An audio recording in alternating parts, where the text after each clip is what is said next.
YCP మేనిఫెస్టోను ప్రజలు నమ్మరని ఆరోపించారు ఏపీ బీజేపీ చీఫ్ పురంధేశ్వరి. గత మేనిఫెస్టోలో తప్పిన వాగ్దానాలపై సీఎం జగన్ సమాధానం చెప్పాలని డిమాండ్ చేశారు.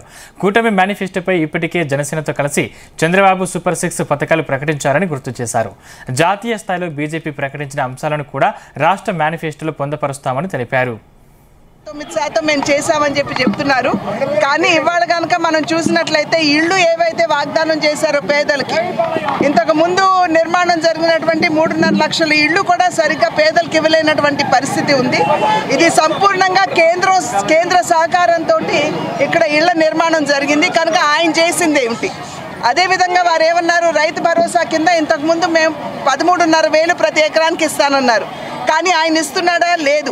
6,000 కేంద్రం ఇస్తుంది. కనుక ఇది కూడా పోయినసారి వారు ఇచ్చినటువంటి వాగ్దానాన్ని వారు తప్పినట్టే. అదేవిధంగా వారు రైతులకి చెప్పారు, ప్రతి జిల్లాలో కూడా ఒక కోల్డ్ స్టోరేజ్ నిర్మాణం చేస్తామని అన్నారు. ఎన్ని జిల్లాల్లో ఇవాళ కోల్డ్ స్టోరేజ్ నిర్మాణం జరిగింది? మాట తప్పినట్టా కాదా? అదేవిధంగా జిల్లాకు ఒక ఎయిర్పోర్ట్ అని అన్నారు. మరి ఇవాళ అది కూడా మాట తప్పినట్టా కాదా? అదేవిధంగా రైతులకి ధర స్థిరీకరణ నిధి అని చెప్పారు.